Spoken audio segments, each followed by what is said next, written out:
So I needed to be ruthless. But you know what? Clothes were always my passion. I needed them like it was my identity, and I needed them to feel confident. And for some of them, it was really hard to let go.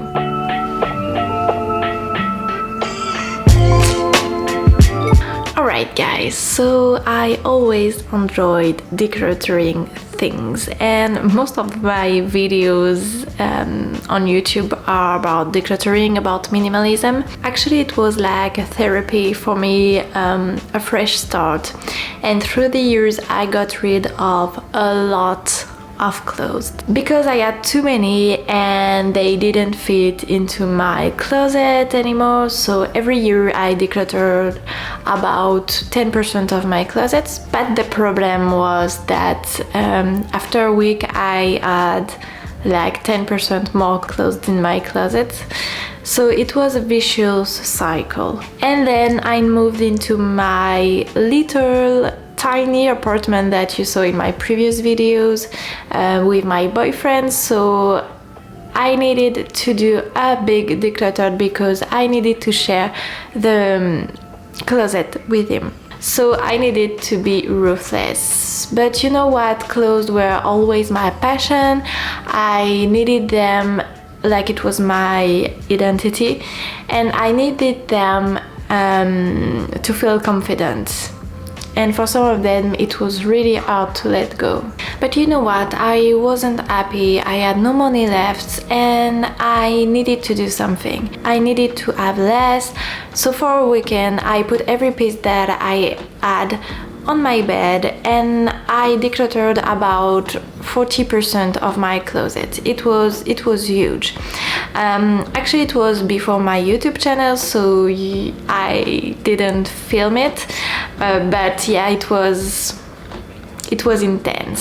So I decluttered all the things that didn't fit, that weren't my style, and everything else. And I also did the project 333, so for 3 months you only wear 33 pieces of clothes, jewelry, accessories, and so on. And I finished it. And before moving into this new apartment, I made a big declutter. I filmed a whole video about this. And through the years, I think I decluttered and I got rid of 70% of my closets. And here's what I learned.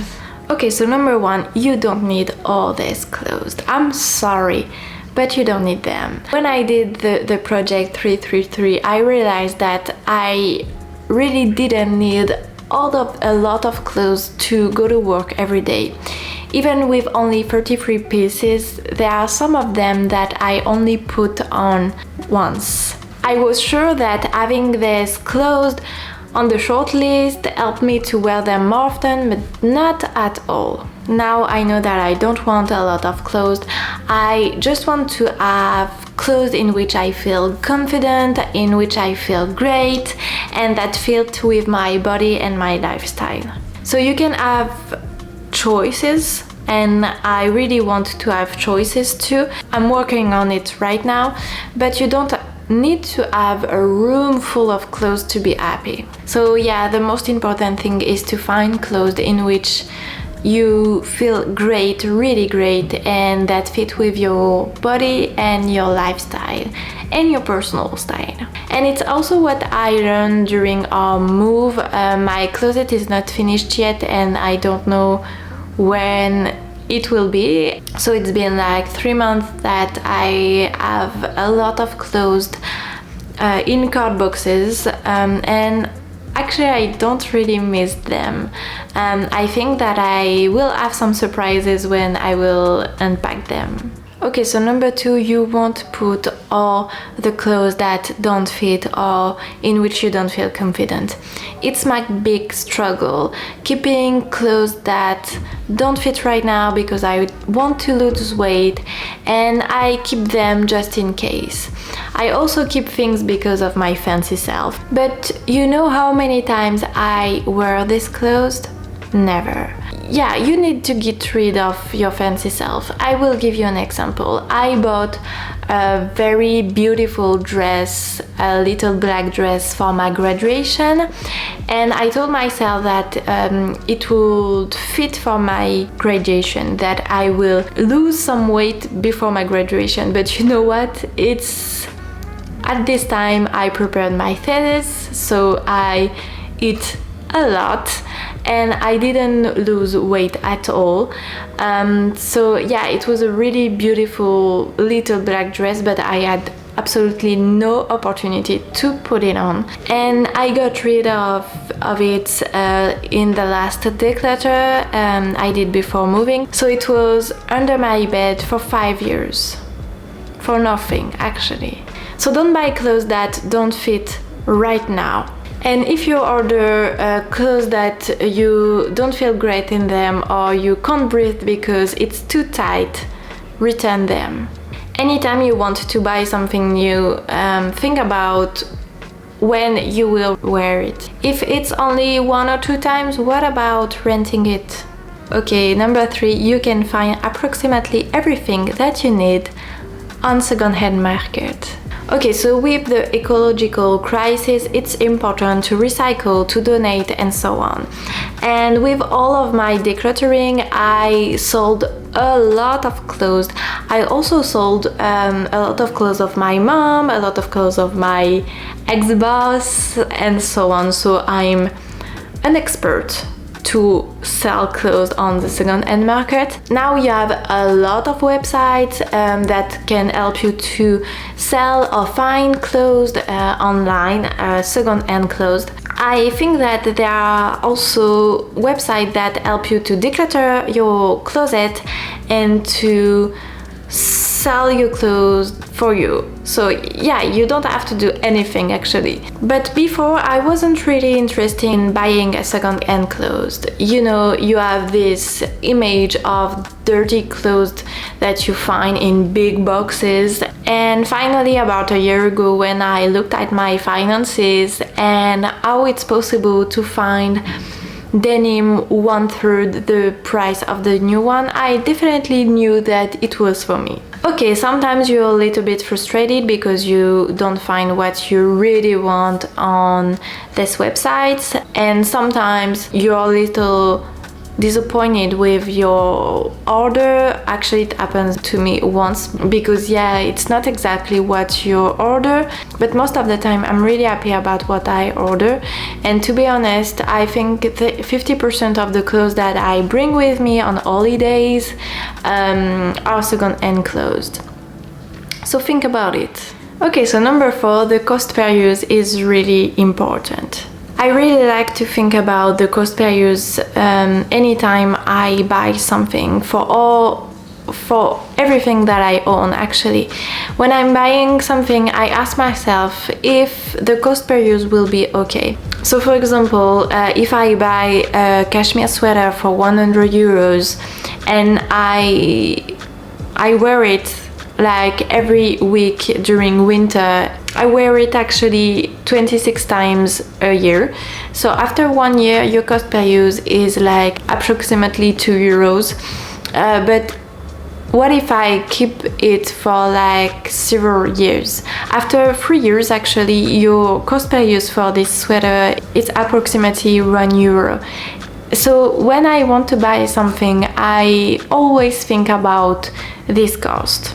Okay, it's expensive, but would I use it very often? If the answer is yes, I don't have a lot of doubts.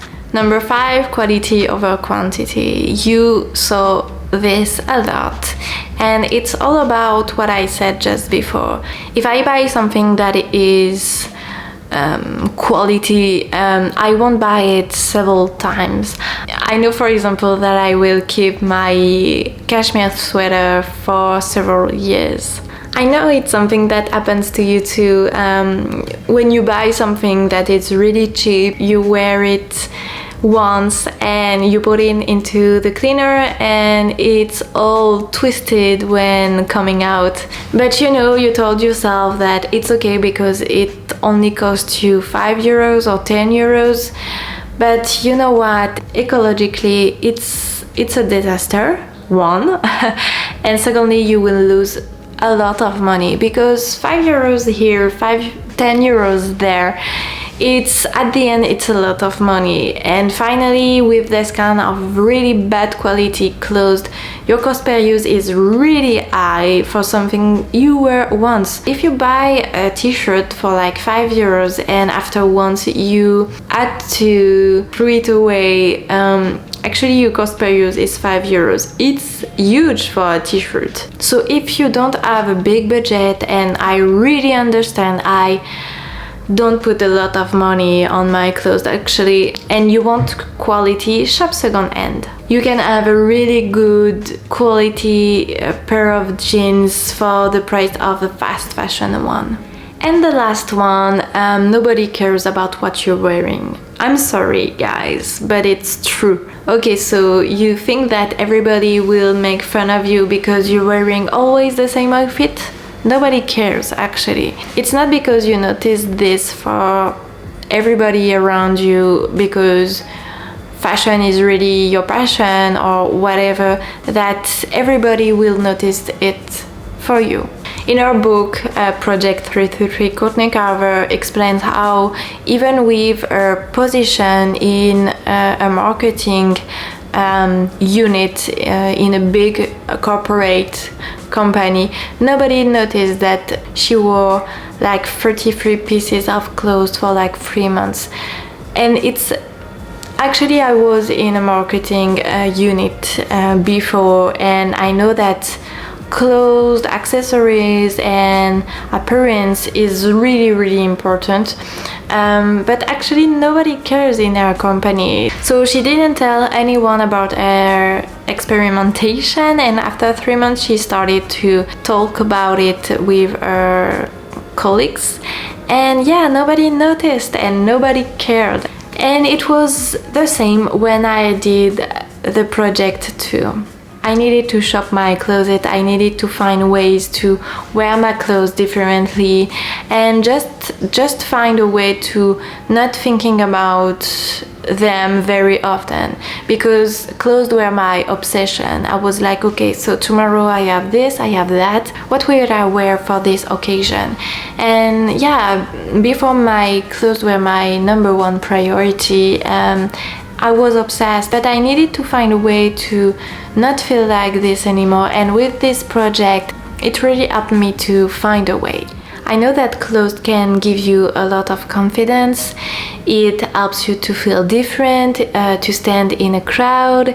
But what is really important, and what people will notice actually, is how you feel in your clothes. If you feel tight, if you like always touching something because it's itchy or whatever, people will notice this. And people will also notice how you feel in your clothes. Even if your clothes are not really like luxury clothes or really beautiful brands or whatever, people will notice that you feel really confident in them. And yeah, it's, I think, the most important one. It's really difficult to find clothes in which you feel really great. Actually, it's my big struggle right now, because I started a project. I know that I will lose weight, but now I don't have a lot of clothes that really fit because of this transition. So yeah, it's really hard. But when you know that your body won't change, start to really be careful about what you're buying. It's like life. If it's not a big yes, it's a no. Okay guys, I hope this video will help you to declutter your closet, and declutter all the things and clothes that you don't love, that don't fit, or in which you don't feel fabulous. Okay? So I see you in the next one. Bye friends.